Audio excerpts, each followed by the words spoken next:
दोस्तों नमस्कार। मैं हूँ एक लेखक। मेरी 10-12 किताबें हैं।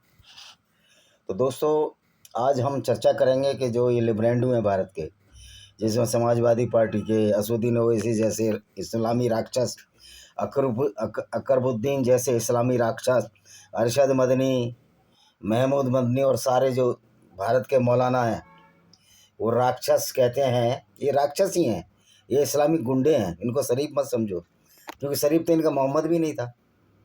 वो भी काफिले लूटता था, लड़कियों से बलात्कार करता था। सफिया के साथ किया, रेहाना के साथ किया, जुवैरिया के साथ किया। मेरी नई किताब एम्प्टी कॉलरन में ये सब कुछ आ रहा है, आप पढ़ लेना, इंग्लिश में किताब है। तो सोच समझ कर मुसलमानों से दोस्ती करो भाई, क्योंकि मुसलमान मुसलमान ही रहता है, वो इंसान हो ही नहीं सकता। क्योंकि इस्लाम ने इनको ऐसा वरदान मिला है कि ये हैवान रहेंगे, राक्षस रहेंगे, भैंसी रहेंगे, दरिंदे रहेंगे, अच्छे आदमी हो ही नहीं सकते, क्योंकि इनका मोहम्मद ही अच्छा नहीं था। और ये मोहम्मद की सुन्नत मानते हैं, इस्लामिक सुन्नत। तो ये अल्लाह तो नकली अल्लाह है। अल्लाह तो 610 से पहले था ही नहीं। जब मोहम्मद ने इस्लाम लॉन्च किया, एक गंदी विचारधारा, फिल्दी विचारधारा, नजास विचारधारा लॉन्च की, तब ये इस्लाम अल्लाह पैदा हो गया। तो ना तो अल्लाह से डरो, मुसलमान अल्लाह से डरता है। जो चीज़ नहीं है उससे मुसलमान डर रहा है। मुसलमान काफिर अंतर्राष्ट्रीय सेना से नहीं डरता, जो हमने बनाई है, इन इस्लामिक आतंकवादियों का सफा करने के लिए बनाई है। और जो मैं तो कोर्ट से भी अपील करता हूँ कि जो ये छूटे हुए हैं कन्हैया लाल के हत्यारे, कृपया इनको जेल में डालो, नहीं तो फिर हमको इनका काम तमाम करना पड़ेगा। यूपी पुलिस से प्रेरणा लो आप, तो फिर अंतर्राष्ट्रीय काफिर सेना ये करेगी और हमको कोई नहीं रोक सकता, क्योंकि हम अब उस लड़ाई पर निकल चुके हैं, एंटी जिहाद पर निकल चुके हैं। इस्लामी गुंडागर्दी को हम ख़त्म करके मानेंगे। कुवैत में भी हमारे मेंबर हैं, हर देश में मेंबर हैं। कुवैत में जावेद खान को मुतला के रेगिस्तान में हम सर्च कर रहे हैं। जिस तरह वो टिप्पणियाँ कर रहा है सलीम वास्तव के ऊपर, उसका भी काम ज़रूर होगा। और अल्लाह का काम तो तमाम हो ही चुका, क्योंकि अल्लाह तो कुछ है ही नहीं। और अंतर्राष्ट्रीय Indian defence, Israel defence force, और जो हमारे ट्रंप ने 100 काम पूरे किए होंगे, लेकिन ट्रंप ने कहा हमने इस जिहादी राक्षस को मारा, इस्लामिक गुंडे को मारा, खामनेई, और उस पर ये छाती पीट रहे हैं कि हमारे ईरान से बढ़िया संबंध थे। तो ईरान से जब ही संबंध अच्छे थे जब इस्लाम नहीं था, जब पारसी रहते थे। पारसियों का मेन देवता इनकी किताब आहुर माजदा है। आहुर माजदा तो देवता है इनके मेन। और जो आपने गाड़ी जो टाटा की देखी होगी, कौन सी गाड़ी थी, स्वराज माजदा, ये सब उसी माजदा पर इनके नाम है। तो आहुर माजदा इनका देवता। और जरुस्ती जब इनकी किताब, जिसको हम पारसी कहते हैं, इनको उत्पीड़न होकर ये पारसी इतने उत्पीड़ित हुए थे कि उनको ईरान छोड़कर भागना पड़ा और भारत में शरण मिली। तो पारसियों का देश था ये पूरा ईरान। इस्लाम जब आया, इस्लामी गुंडागर्दी आई, तो ये पूरा बर्बाद हो गया। जहाँ जहाँ इस्लाम जाता है वो बर्बादी करता है। इनके पैर ऐसे होते हैं इस्लामिक गुंडों के, क्योंकि मोहम्मद ने भी पूरे अरब को बर्बाद किया, इस्लामिक गुंडागर्दी को लागू किया, जिसको इस्लाम कहते हैं। और झूठे नाम पर, एक झूठे अल्लाह के नाम पर एक नकली आयतें ये भेजता रहा, अपनी मर्जी के हिसाब से आयतें भेजता रहा। उसका विवरण मेरी किताब में है। तो आज हम बात करेंगे नादिर शाह का। जब इस्लाम ईरान में आया, पहले यहूदी पारसियों का बहुमत इराक, ईरान पूरे में और उत्तरी अफ़गानिस्तान में था। अब देखिए इस्लाम ने अफ़गानिस्तान को भी कैसे बर्बाद कर रखा है। तालिबान परफेक्ट गुंडे हैं, इस्लामिक गुंडे हैं। तो मैं तो वहाँ के पठान भाइयों से कहता हूँ कि आप शुरुआत में ये मुस्लिम नहीं थे, आप हिंदू या बुद्ध थे। तो आप इस गुंडागर्दी को छोड़ो, आप बहुत अच्छे लोग हैं। आप ऐसे को, पठानों तुम्हारी गैरत कहाँ गई है? ऐसे को पैगंबर मानते हो जो काफिले लूटता था। मुझे लगता है कि पठान इस बात को समझेंगे, बुरा नहीं मानेंगे, इस्लाम को ढंग से पढ़ेंगे। तो दोस्तों आज जो नादिर शाह था, नादिर शाह की गुंडागर्दी का हम खुलासा करेंगे। नादिर शाह अफसार या नादिर कुली बेग, ये इस्लामिक गुंडा 1688 में पैदा हुआ था और 1747 में इस्लामिक गुंडा मार दिया। वो बाद में बताएंगे कैसे मारा। ये फारस का शाह था, फारस जो पर्सिया, जिसको आज ईरान कहते हैं। तो 1736 से 1747 तक उसने सदियों के बाद इस क्षेत्र में ईरानी प्रभुता स्थापित की। उसने अपना जीवन दास्ता से प्रारंभ किया। ये भेड़ चराता था किसी अमीर आदमी की। तो दोस्तों ये समझिए कि भेड़ पालक अगर मुसलमान बन जाए तो कितना गुंडा हो सकता है, कितना बदमाश हो सकता है। एक मेरा दोस्त है यहीं कश्मीर में, फेसबुक पे, मीर, अमीन मीर, वो कन्वर्टेड गुर्जर से बना है, और गुर्जर और बकरवाल यानी गुर्जर और गडरियों को कश्मीर में लगभग एक ही माना जाता है। तो उसने मेरे से इस नात से दोस्ती कर ली कि मैं उसकी हिंदू कम्युनिटी का दोस्त हूँ। मैंने जब उसको बोला कि आप ऐसे पैगंबर लुटेरे को, तो उसने फेसबुक पे ब्लॉक कर दिया। ये राक्षस है। अगर मेरे कम्युनिटी का मेरा भाई भी अगर इस्लाम में आएगा तो वो सर्टिफाइड राक्षस है, गुंडा है। तो उसने रूसी साम्राज्य ईरानी क्षेत्रों से बाहर निकाला। उसने अफसारी वंश की स्थापना की। उसका उदय उस समय हुआ जब ईरान में पश्चिम से उस्मानी साम्राज्य ओटोमन का आक्रमण होता। तो ये ईरानियों की दुश्मनी सुन्नियों से जब से है। ओटोमन क्या था? तीसरा खलीफा उस्मान या उस्मान, उसके नाम पर ये ओटोमन था, और सुन्नी थे, तब से लड़ाई हो रही है इनकी। ये मरे कटे हैं तो आखिर इस्लामी गुंडे, चाहे सिया हो चाहे सुन्नी हो। जो इस्लाम को मानेगा वो परफेक्ट गुंडा और आतंकवादी, अच्छा आदमी हो ही नहीं सकता, चाहे कोई भी हो, XYZ। इसके तो दर्द इसलिए हो रहा है। अब मजे की बात देखिए इन मूर्खों की, दीपदास का कत्ल हुआ बांग्लादेश में, बोले नहीं, अब इनके सबके कलेजे बाहर आ रहे हैं, यानी कि इनको कोई ना मारा है और ये सबको मारते ना। ऐसा नहीं होने वाला। अंतर्राष्ट्रीय काफिर सेना हर उस इस्लामिक आतंकवादी को वहीं उसी क्षेत्र में मारेगी और वहीं के लोकल लोगों से मरवाएगी जो जिस देश में है, चाहे वो इस्लामिक कंट्रियों में हो। ये हमने तय कर लिया है।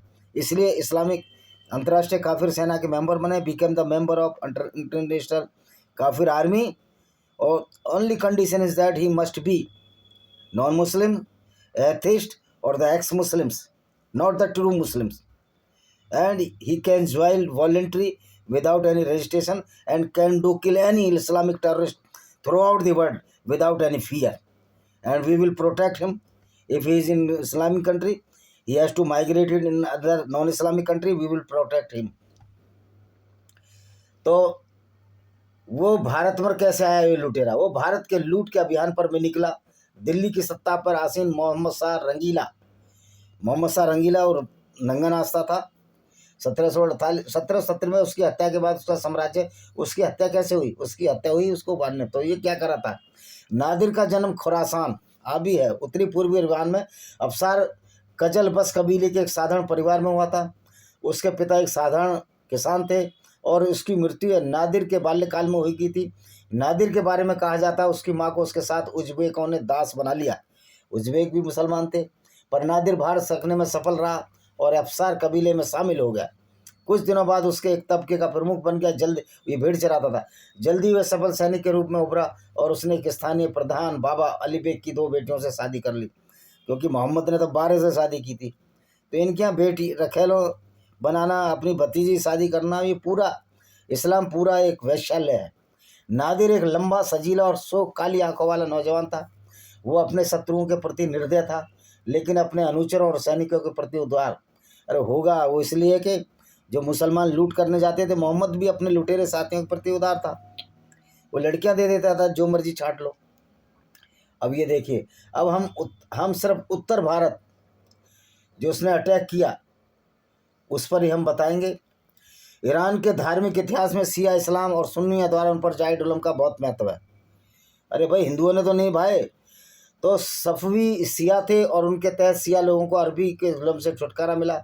आज ईरान की जनता शिया है, बिल्कुल गलत बात है।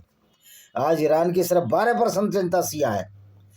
बाकी सर्वे में आया है कि 20% ने बोला हम किसी धर्म को नहीं मानते, 32% ने बोला हमारे इस्लाम में कोई आस्था नहीं है, तो 52% तो ये हो गए। 8% यहूदी और कुछ हैं। सिर्फ 30-32% लोगों ने माना है, 12 ने ये माना हम इस्लाम कट्टर हैं। तो आज ईरान की जनता शिया सुरियाती 3 खलीफाओं को गाली दें वाली दें, जहाँ सारे तो गुंडे हैं, ये शिया हो या सुन्नी हो, सारे गुंडे हैं। तो भारत पर आक्रमण क्या क्या, जब ये लूट रहा था, पूरी दुनिया को लूट रहा था, तो पश्चिम की दिशा में नादिर शाह ने पूरब की ओर अपना ध्यान केंद्रित किया। सैन्य खर्च का भार जनता पर पड़ा। उसने कंधार पर अटैक कर लिया, जो आज पाकिस्तान है, जो अफगानिस्तानी कहते हैं हम पठान किसी से नहीं आ रहे।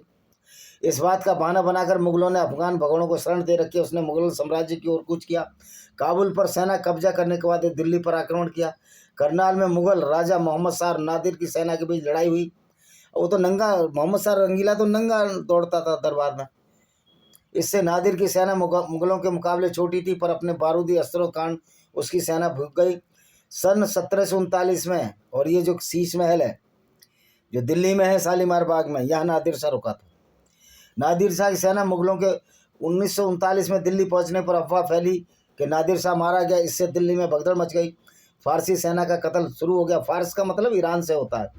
उसने इसका बदला लेने के लिए दिल्ली में भयानक खून खराबा किया।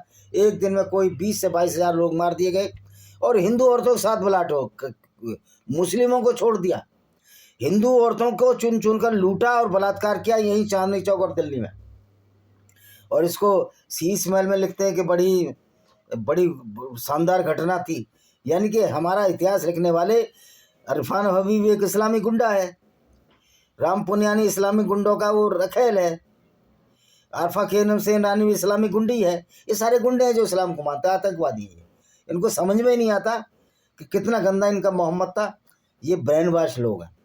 इसके अलावा उसने शाह से विपुल धनराशि ली। रंगीला से मोहम्मद शाह ने भारत की जनजातीय जजिया कर आदि के रूप में लूटी हुई धन के अलावा सिंधु नदी के पश्चिम की सारी भूमि नादिर शाह को दे दी। हीरे जवाहरात का एक जखीरा भी उस भेंट कर दिया, जिसे कोहे नूर, दरिया नूर, ताजे नूर, जिन्होंने उनकी एक खूनी कहानी है। नादिर को जो संपत्ति मिली वो 70 करोड़ रुपए थी उस समय। यह राशि अपने तत्कालीन 7 वर्षीय युद्ध के तुल्य थी, जिसमें फ्रांस की सरकार ने ऑस्ट्रेलिया की सरकार को दिया था। नादिर ने दिल्ली में साम्राज्य का विस्तार का लक्ष्य नहीं रखा, क्योंकि लुटेरा था। उसका उद्देश्य अपनी सेना के लिए आवश्यक धनराशि इकट्ठा जो उसे मिल गई। कहा जाता दिल्ली लौटने के पास इतना धन हो गया अगले 3 वर्षों से उसने। अच्छा, इसने क्या किया? इस इस्लामिक राक्षस ने यहाँ हिंदू औरतों के साथ बलात्कार किया। हिंदू औरतों को लूट कर ले गया। दिन रात खेतों पर ये बलात्कार करते रहे, जिसमें हमारे जाट भाई, गुर्जर, गडरिये, ब्राह्मण सब जातियों की स्त्रियों के साथ इसने बलात्कार किया। और फिर भी हम मार्शल हैं भाई। ये हमारी सोचने और समझने की बात है। हम मुगलों को अपनी लड़कियां दे देते हैं, फिर भी राजपूत मार्शल बने रहते हैं। अरे तुम कोई जो जिन्होंने अपनी लड़कियां दे दी, जो मुस्लिम बन के वो काहे के मार्शल हैं? जो हिंदू हैं, जिन्होंने धर्म नहीं छोड़ा, वो मार्शल हैं। तो मार्शल तो फिर सबसे ज़्यादा तो वाल्मीकि भाई हैं, जिन्होंने धर्म परिवर्तन ही नहीं किया। बाकी सारे मार्शल ही नहीं बचते कहीं से भी। और अंग्रेजों ने ऐसी चाल चली, इनको मार्शल कास्ट डिक्लेयर कर दिया, क्योंकि चमचागिरी करते थे अंग्रेजों की। दिल्ली लौटने पर उसे पता चला कि उसके बेटे रजी कुली, जिसने कि उसने अपनी अनुपस्थिति में वायरस से बना दिया था, सफ़ी, शाह, तहा, मासफ और अब्बास की हत्या कर दी। इससे उसको भनक मिली कि रजा उसके खिलाफ षड्यंत्र कर रहा है। इसी डर से उसने रजा को वायसराय से पद च्युत कर दिया, यानी हटा दिया। इसके बाद वो तुर्कस्तान के अभियान पर गया। उसके बाद दागिस्तान के विद्रोह को दमन करने निकला, पर यहाँ पर उसे सफलता नहीं मिली। हिंदुस्तान में इसलिए सफलता मिली, जितने मार्शल लोग थे ना, सारे गद्दार थे। इनको पैसा दे दो, अभी भी गद्दारी दिखा देंगे ये आपको। यहाँ मेरे गांव के पास डास नाम है, जबकि राजपूतों के 60 और कितने गांव बताते हैं। वो डॉक्टर मार दिया सरेआम। और किशनपाल सिंह तोमर, जो अपने को मार्शल रेस का समझते हैं, जो हमारे मित्र भी हैं, डूरी गांव में रहते हैं, इनके गांव में खुद मुसलमान प्रधान है। ये इतने मार्शल हैं, कुछ नहीं, थोड़ा पैसा दे दिया और ये संतुष्ट हो गए। तो ये हमेशा से लालची रहे हैं ये लोग। इसी की वजह से मुगल हमारे सक्सेसफुल हुए। राजपूतों में नहीं, हर कौम में लालची रहे। तो हम तो अपने ही दुश्मन सबसे बड़े हैं। यहाँ पर उसे सफलता नहीं मिली। लेजंगों ने खंदक युद्ध नीति अपनाई और रसद के कारवां पर आक्रमण कर दिया। नादिर शाह को परेशान कर डाला। जब वो दागिस्तान में था तो नादिर को खबर मिली कि रजा उसको मारने की योजना बना रहा है। इससे वो क्षुब्ध हुआ, मतलब इसका बेटा, और रजा को अंधा कर दिया। रजा ने कहा कि वो निर्दोष है, पर नादिर ने उसकी एक ना सुनी। लेकिन कुछ दिन बाद नादिर को अपनी गलती पर खेद हुआ। इस समय नादिर बीमार हो चला था और अपने बेटे को अंधा करने के कारण बहुत क्षुब्ध। नादिर शाह ने आदेश दिया कि उन सरदारों के सिर उड़ा दिए जाए जिन्होंने उसके बेटे रजी कुली की आंखें फोड़े जाते देखा है। नादिर शाह ने उन सरदारों की गलती ठहराई। उनमें से किसी ने किया क्यों नहीं कहा कि रजा कुली के बजाय उसकी आंखें फोड़ दी जाए। अबे तो तू देखना चाहिए था, तेरे बुद्धि नहीं थी। क्योंकि इस्लाम पाके तो आदमी पागल हो जाता है, उसमें बुद्धि नहीं होती, झूठे अल्लाह के नाम पर करता है। दागिस्तान की असफलता भी उसे खाई जा रही थी। हम भारत की बात करेंगे। उसका जो चरित्र था, बड़ा ही गंदा चरित्र था, बड़ा ही कामी था, जैसे मोहम्मद कामी था। मोहम्मद भी काफिले लूटा करता था, नादिर शाह ने भी काफिले लूटे। हर मुसलमान जो इस्लाम की सुन्नत पर चलता है, मोहम्मद की सुन्नत पर चलता है, वो लुटेरा है, वो बलात्कारी है, वो आतंकवादी है। इसलिए लेकर फिर सेना बनाई। इनको अब सबक सिखाना जरूरी है। और सबक सिखाएंगे हम इनको। अब इनको छोड़ेंगे नहीं, भारत में तो बिल्कुल नहीं छोड़ेंगे, विदेशों में भी नहीं छोड़ेंगे। और हमारे तो करोड़ों लोग हैं साथ में। इस काम के लिए जुट जाओ सारे गैर मुस्लिमों। इस इस्लामिक गुंडागर्दी को ख़त्म करना है सिर्फ 5 साल के अंदर। अभी अमेरिका साथ दे रहा है, सेनाएं भी साथ देंगी, और जितनी दुनिया की गैर मुस्लिम सेना है इस्लामिक गुंडागर्दी करने, इन सारे देशों पर अटैक कर दो। जो भी मुल्ला है मौलवियों को मारो, क्योंकि मोहम्मद बिन सलमान तो अच्छा आदमी है सऊदी अरब का, वो तो खुद इस्लामिक गुंडागर्दी से तरसता है। तो नादिर शाह का इस कुत्ते का अंत कैसे हुआ? कुत्ता तो बहुत अच्छा होता है, तो ये तो जानवरों से, जंगली जानवर का अंत कैसे हुआ? नादिर शाह का अंत उनकी बीमारी से गिरा रहा। वह दिनों दिन बीमार, अत्याचारी, कट्टर हो चला था। उसने आखिरी दिनों में जनता पर भारी कर लगाए, और यहाँ तक कि अपने करीबी रिश्तेदारों से धन की मांग करने लगा। उसका सैन्य खर्च काफ़ी बढ़ गया। उसके भतीजे अली कुली ने उसके आदेशों को मानने से इनकार कर दिया, और 19 जून 17 साल में मसद के निकट उसके अपने ही अंगरक्षकों ने हत्या कर ली। मसद हुई है जहाँ खमैनी एक इस्लामिक गुंडा भी मारा गया है। तो नादिर शाह भी मसद का एक इस्लामिक गुंडा था, जिसने भारत की औरतों के साथ लूटपाट की, भारत की औरतों के साथ, और इतना अत्याचार भारतीय औरतों के साथ, हिंदू औरतों के साथ खास तौर पर किया। और कत्लेआम भी सिर्फ हिंदुओं का किया इसने। गुस्से में इसने मुगल कुछ सैनिकों को मारा, वो भी इसलिए मारा वो सुन्नी थे। तो ये था नादिर शाह, और ये थे हमारे संबंध, जिसमें ईरान से हमारे इतने बढ़िया संबंध थे। पारसी थे, जब इस्लाम आया तो हमारे भारत को नादिर शाह जैसा गुंडा आया, इस्लामिक गुंडा, और भारत को तितर बितर कर दिया। तो ये जो मूर्ख लोग हैं भारत के, जो हिंदू हैं और जो भारत और ईरान के संबंध बता रहे हैं, वो भी इतने बड़े राक्षस हैं। उनका भी सफाया जरूरी है, राजनीति से सफाया, तर्क से करो सफाया। और अगर वो इस्लामिक गुंडों का साथ दे तो शास्त्र भी उनके खिलाफ उठने चाहिए, शस्त्र भी उठना चाहिए। इसी के साथ मैं इस वीडियो को विराम देता हूँ। वंदे मातरम, जय हिंद, आपका दिन शुभ हो।